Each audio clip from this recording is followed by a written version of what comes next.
Welcome to this Music Theory Centre tutorial. This video is about clefs, how they work, how they're used, and importantly, how they all link together. In roughly 4 minutes, you'll know everything you need to know about clefs.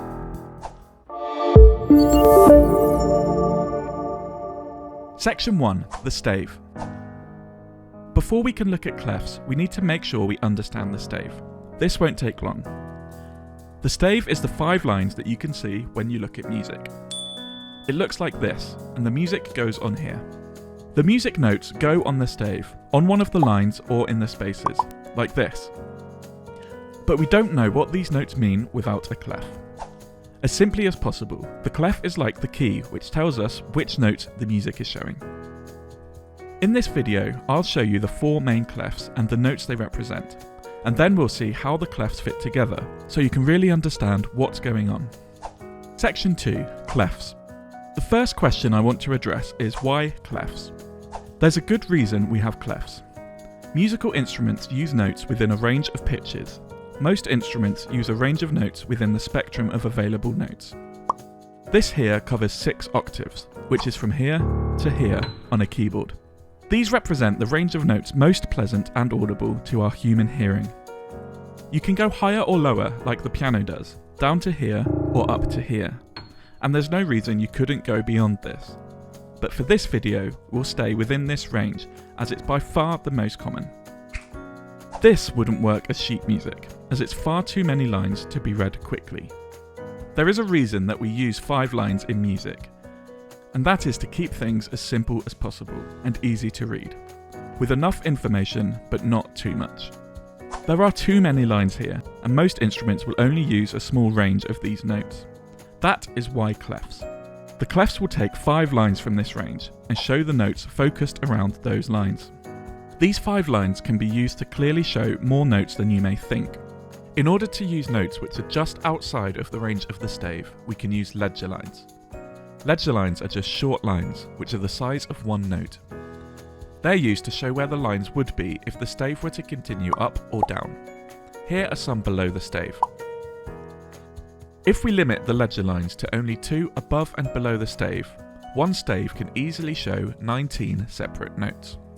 Here they are. And these are 19 natural notes, meaning there are not even any sharps or flats here. If you include those, which are the black notes on a piano, there are over 32 notes you could show on this one stave. In order to know which notes these lines are showing, we use a clef. The clef tells us which of these lines are being used. And here are the clefs.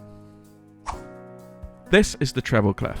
It sits here within the range of possible notes. It's sometimes called the G clef because the line that the treble clef circles around is a G. The C here, below the G, is middle C. If you're familiar with middle C, it's the C in the middle of a piano or keyboard. But what is C? This question is basically what is music?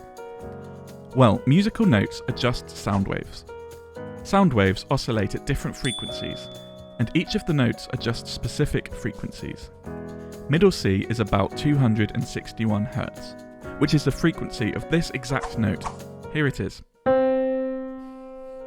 There are other Cs. Here, for example, the next one up. This is 523 Hz, which is essentially double, as the sound wave literally doubles in speed or frequency, and this is 1 octave higher. So the treble clef is centered around this G exactly, not any of these other ones. If we only use the treble clef, all these other notes would have to be shown on ledger lines, which is an absolute mess. Nobody wants to try and read this. So to help clear this up, we can use different clefs. Let's fix this. This is the bass clef. The bass clef is sometimes called the F clef because it centers around this line here, which represents an F. This F is the F below middle C. So if we show this stave next to the treble stave, it actually goes here. This connects to the treble clef with the middle C line right in the middle.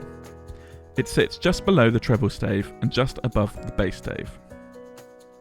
A quick note on the treble and bass clef, before we quickly look at the other 2 clefs. Clefs can have a little 8 written above or below them. This moves the entire clef down or up 1 octave. So this treble clef is an octave above the normal one, and this bass clef is an octave down from the normal one. This G is now shown here. This is helpful for particularly high or low instruments, such as a piccolo or bass. Now we've covered most of these lines, and you can get away with basically just using these two clefs, but there are two more. These are used for particular instruments, and are there to basically centre the music on the stave for instruments which otherwise sit awkwardly between the treble and bass clef. Again, just to avoid too many ledger lines, and make it nice and tidy for musicians, although these two are not that common. The first of these is the alto clef, which goes here. Basically, the line it centres around is middle C. It sits neatly between the treble and bass clef. There is some overlap. It's not too common, and it's mostly used for instruments playing this particular range of notes. The other is the tenor clef. It's similar, it just sits one line up on the stave, to allow it to go slightly lower.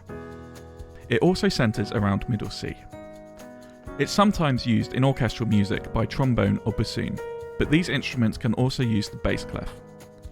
This clef isn't entirely necessary most of the time, it just helps tidy up the music for certain passages. The range is just above the bass clef. So here are all the clefs and how they sit together.